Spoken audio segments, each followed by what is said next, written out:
Good morning, everybody, and welcome to another fun-filled edition of Fishtown Features. I'm Marc Collazzo, here today with Claire and Lisa from Head in the Hand Bookstore, 2230 Frankford Avenue, one of our new cultural destination spots. We are so thrilled to have you here today. As people can see, this is a bookstore, but it's much, much more than that. Tell us a little bit about what we could find here and what inspired you to start it. What can be found here? Well, the store is definitely very curated. It's very small, as you can see. We choose the books almost each week to replace the store because we really care about buying local. This shelf is all local. And we also care about refreshing it with things that come in that customers recommend, our volunteers recommend, our board members, people who are talking to us. The lenses, we call it lenses, that we look through in the store to kind of choose stuff is really based upon, we're women run. So it's a lot of female authors. It's a lot of BIPOC authors and a lot of authors in translation and a lot of queer writers. So those are kind of like a lot of the lenses that we look through. But in general, it's like kind of walking into someone's library. It's our tastes, like everyone's tastes kind of combined into one. But it's an evolving library. It's an evolving library because it's small. Like I was saying, we just everything is changing kind of on a weekly basis. Like we obviously have our staples, but we're trying to get new stuff in a lot. The genesis of it is kind of so many different things. We started out as a publisher in 2012, like a little local independent press, and we were located on Sepviva Street. We have our original Sepviva Street, and it's we were located at 2012 Sepviva, and we had a co-working space, and then we had classes. We did a lot of publishing projects, and then we became a nonprofit in 2014, and then we really been functioning a lot as an arts organization. And so the bookstore was really kind of an offshoot of other things where we were like, we need a physical location, a meeting space, a place that people could come, but also like have events, but also curate literature that's local and have readings of local authors to launch their work into the world. So the bookstore sort of started organically from being in the neighborhood for so long and kind of seeing that there was an opportunity for that and a place for, especially like we think of ourselves as a launch pad for early writers to come and see stuff, see like people like them represented on the page and know that they have potential and that there are opportunities in this neighborhood and beyond. So. And one of the things we love about the neighborhood in general, bringing people together from all over the place. Mm-hmm. And so, Lisa, when we talk about local authors, when they came in, I saw Nick Esposito had a book. Yeah. And I'm glad Nick can write. More than one. Yeah. I'm glad Nick can write. Nick can write. It can also be edited. Yeah, like everyone. Does he take edits well? Yes, he does. That's what I like to Very collaborative. Nick, we love you. But what is wonderful about that, this is a place where a Philadelphia resident can come in and find things that are people written by fellow Philadelphians. Why was that important for Head in the Hand? To have local writers? Yeah.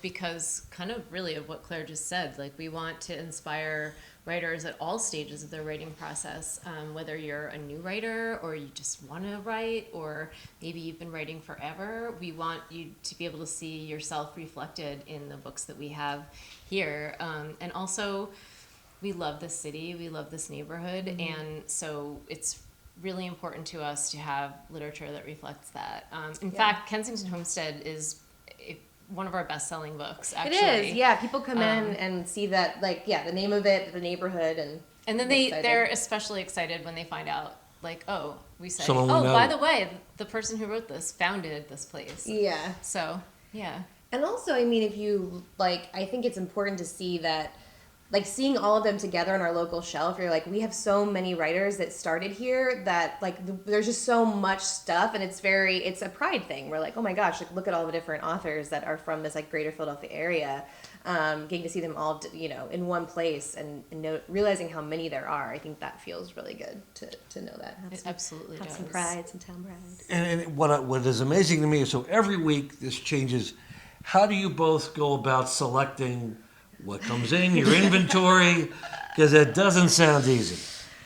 Yeah. Oh my God. Claire. We'll go with you. Thank you. Claire actually does order the books at this moment in time. It's really organic. And it is based on conversation. We're actually, Linda, who's not present today, who's one of our like founding members of the press and the person who originally wanted to open the original bookstore in 2019. So this was like her baby. We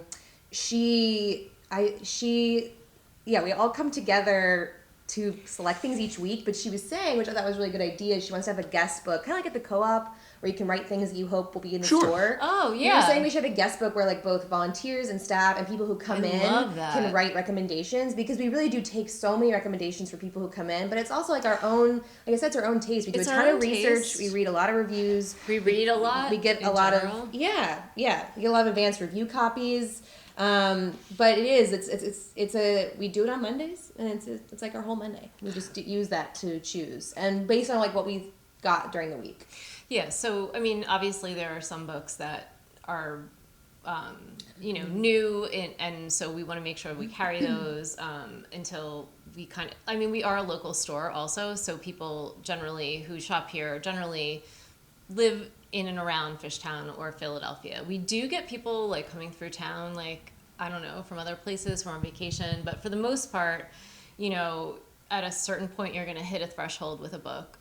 Everybody who is going to buy it, it's like run its course. Is going to buy it. There are some classics that people continue to, like Long Bright River by Liz Moore, like that.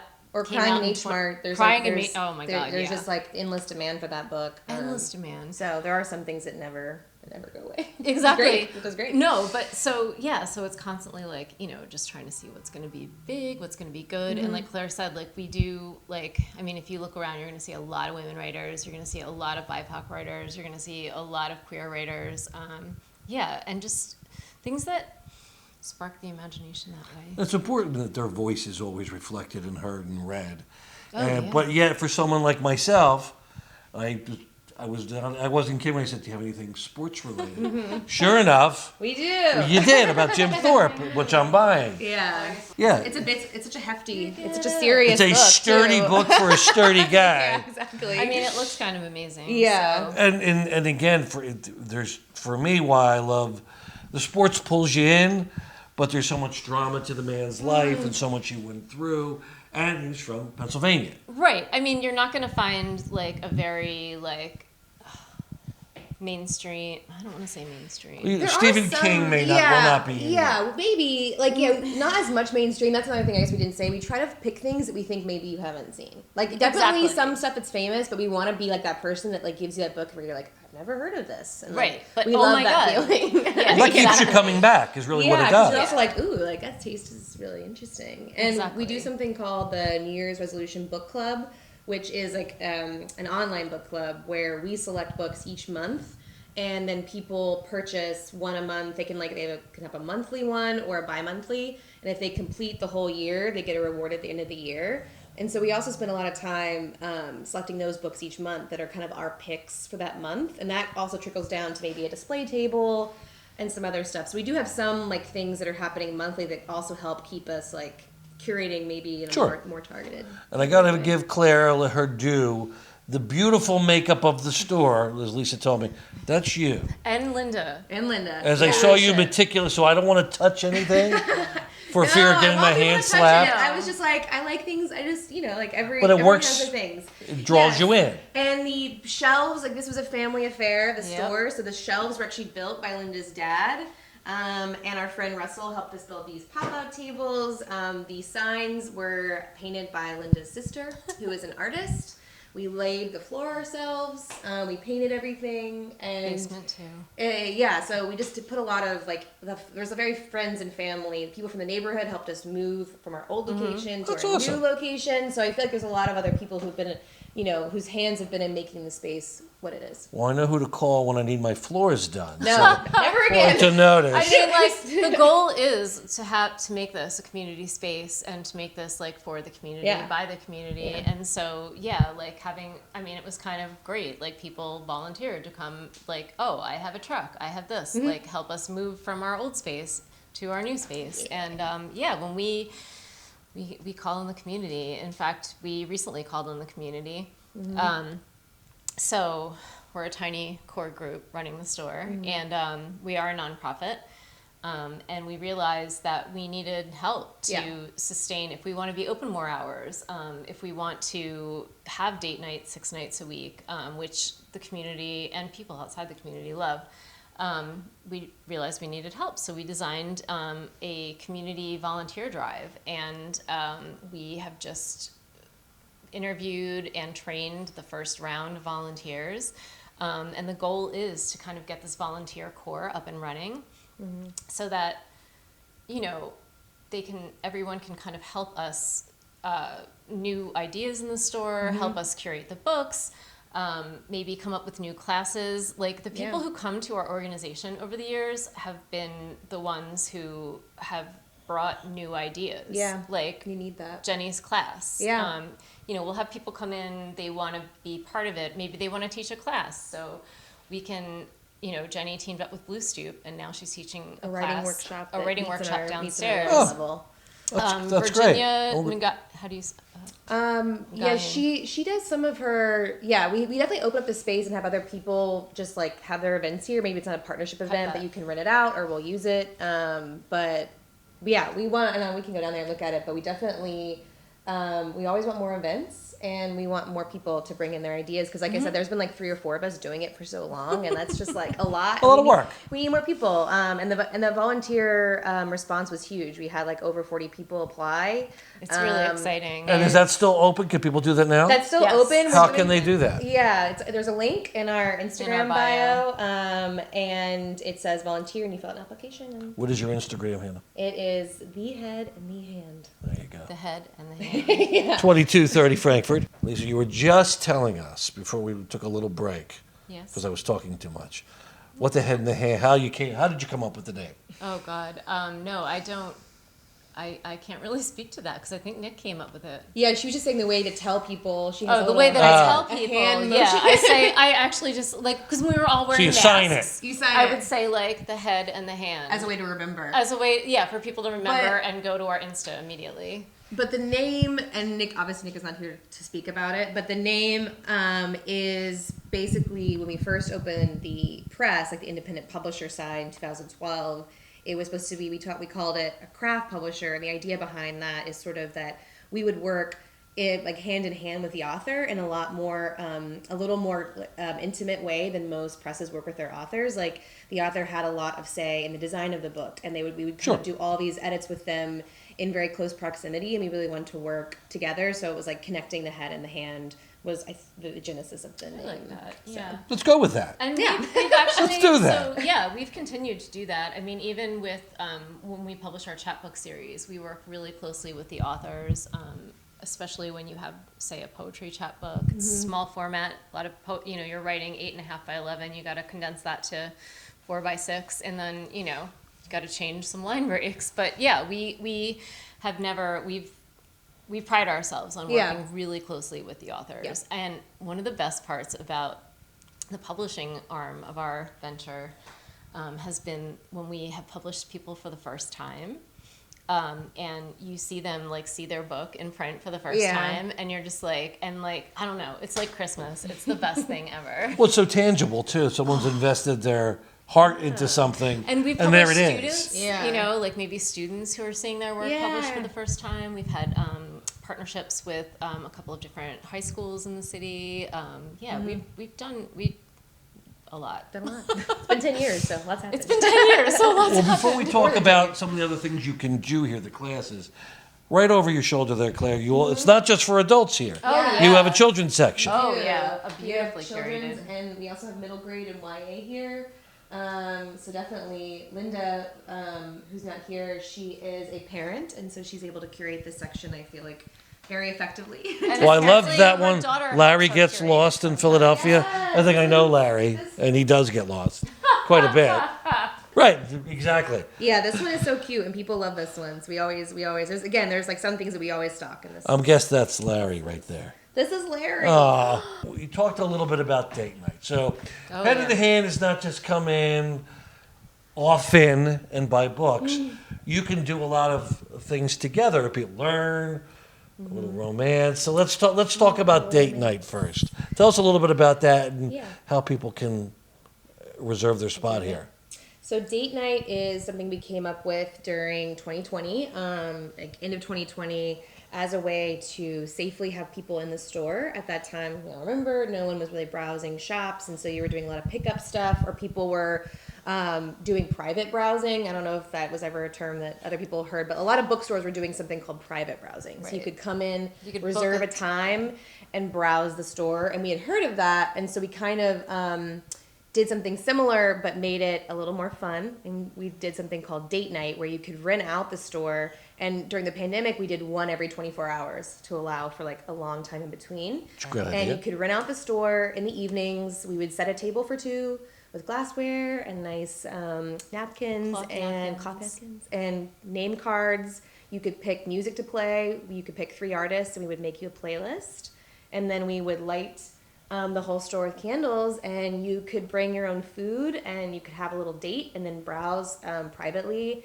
And it's very romantic. And so it just really blew up from there. And we've been doing it now, since November 2020. And at first, we're doing it a couple times a week, and now we do it twice a night, Tuesday through Sunday. So That's it's like- amazing. Yeah, and sometimes it gets booked out depending on times of year, or like if a TikTok comes out about it, it gets booked out like months in advance. And so it's so cool because it brings, since we're talking about Fishtown District, it brings people from all over the city and Here. and outside of Philadelphia, Outside of to this Philadelphia. neighborhood, which I think is really interesting because people who would never come to our store because they don't live in this neighborhood or don't even live in Philly. or don't live in Philly, A, get to come to a bookstore and support us, and B, get to come into this neighborhood, and they might not do either. But it's So- such a unique, different thing again when we men have to think of things to do.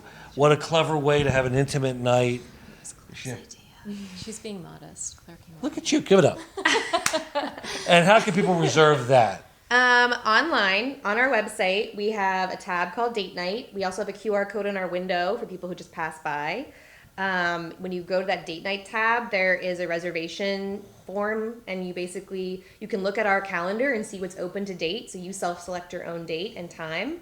And then when you select a date, you fill out a questionnaire because we want to know things about you. Yeah. We want to know who you are, who you're bringing, if it's a surprise, if you're celebrating something important, because we make these little signs that say like happy anniversary or like happy birthday. We'll put them on the table if we know that you're celebrating something in particular.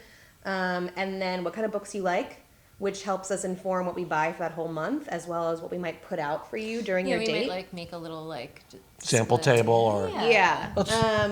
So we do. It's we do- highly curated, It's very- like it's everything very- else we do. It's highly curated. Yeah, and so that's how you can select. And so you have a lot of autonomy over when you do it and what you want as a part of it. And then we just we have that form. And so when we set up the night of, we have all that information to kind of curate. That's a great idea. And it's important to know if it's a surprise because Yes. people will come through the door like they're surprising their partner, and you want to orient them in so they understand what's happening to them, because people will come in all little sorts shocked. of ways. Yeah, it's so funny to see people. That's the other thing. Speaking of like seeing the joy of couples. Oh my god. When they get surprised here is like it keeps me going. It's such Sometimes- a big deal. People have cried like, Yeah. I had the hardest week, this is the best surprise. And truly it looks magical in here when When it's like low lit, the candles. yeah, the curtains are closed, the candles are lit. We turn the lights all the way down when they first come in, just to like make it even more magical. And yeah, people are just like, oh my god, like yeah. You've had to have had... I was just going to ask. You've had... multiple, So many proposals. so many proposals. A lot of proposals. Yeah. I was with a fake proposal last night, as I told you. So this is going to be my recommendation to them to get out of the I doghouse. mean, it slaps. People, it's a killer. People really like it. It's really special because you're not at a restaurant with a bunch of other people around It's you. just- Yeah, it's intimate. It's quiet Yeah. enough. You can control the level of noise. I don't know. Yeah, it's really special. And if your partner is a book lover, I mean, what other better way to, What better way to woo than to Yeah. share Jim Thorpe Yes. and Larry Gets Lost in Philadelphia? Exactly. But then again, when you love to, like for me, I would think it would be awesome to find a partner that would love Larry Gets Lost in Philadelphia. Yeah. See? Yeah.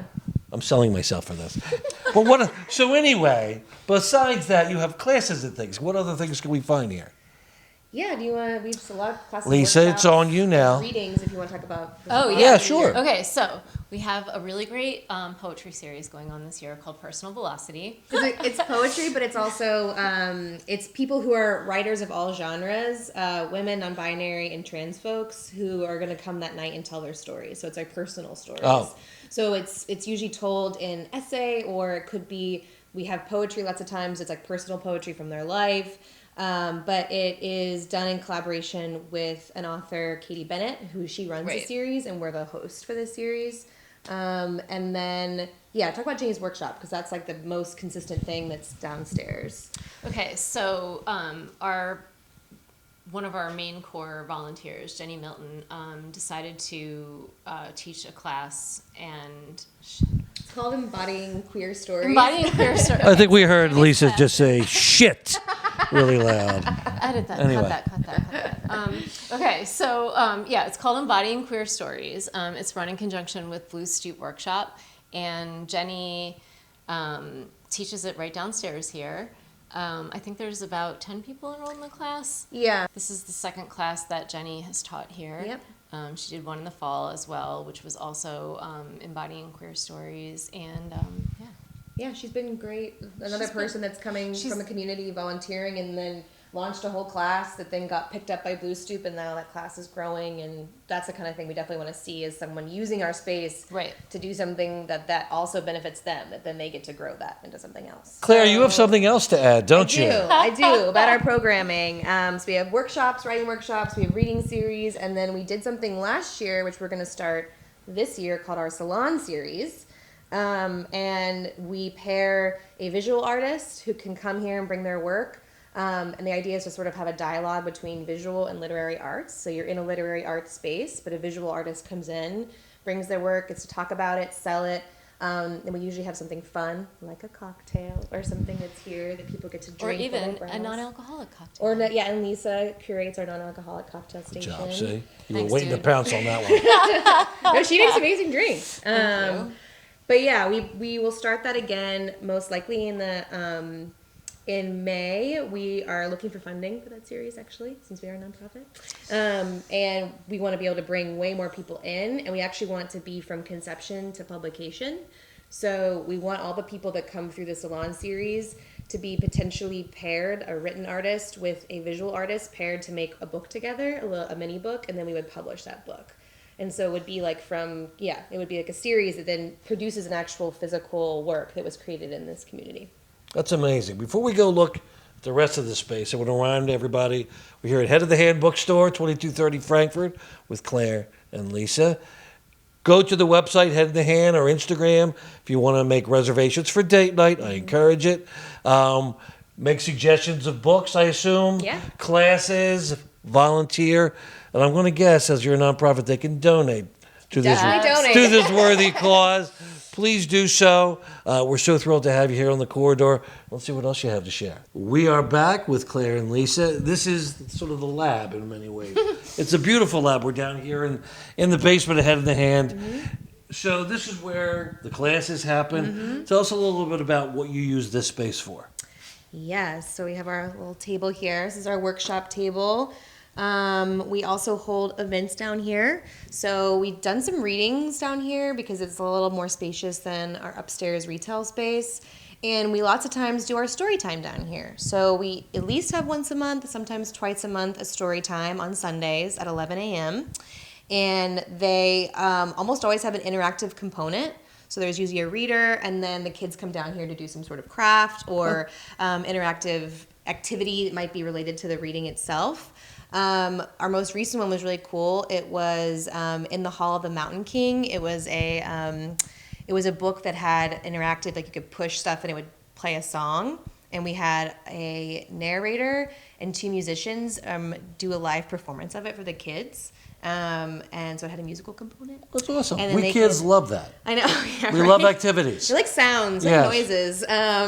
So we did that. That was Linda and one of our interns, Emmett, and a musician, and Alessandra, who is someone who does a lot of our story time. She's a teacher, and she's just really amazing narrator. So they did that. So we're always picking up kind of unique storytime Had yoga activities. classes down here. Had a yoga class down through- here. with Monarch Yoga. Yeah. Of Monarch. Yeah. Yeah, They're great. and yeah, we've had people have had book time down here. One of the incentives for volunteering at the store is that more seasoned volunteers will get to use the space, maybe to hold a book club. They get use of the So, space however yeah. they would like. That's So great. it's pretty great. And I was going to say, behind And then us, behind Gallery us. wall. we had mentioned the salons earlier, which was a dialogue between the literary arts and the visual arts, which is a series we're going to start back up in the spring. Yeah. But related to that, we also are going to be changing this gallery wall each season with highlighting a different artist. They may come out of the salon, or it might be someone new who approaches us that we want to feature. But this current display is Wave Lane. They're a local photographer, and they actually did do one of our salons last fall, and then we put them in the store for our anniversary party on March 4th. And so they're in here for the month. people can purchase these. People can Absolutely. purchase these upstairs. So these are like display prints. And then we have ones for sale in the shop. And so the idea would be anyone that's featured in the gallery, we would then be highlighting their products upstairs. So it would cycle through different artists that way. And really, if you pick it up, whether you're upstairs or down where we are, the community focus still comes through. It's always evolving, always being used by people. I think that's great. I think it's wonderful. You have to check it out here at Head in the Hand. Claire, Lisa, is there anything I missed that you want to share? And I know, Lisa, you love talking.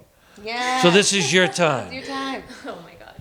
No, all I was going to say was that we also curate a collection of sideline art by local artists, mostly.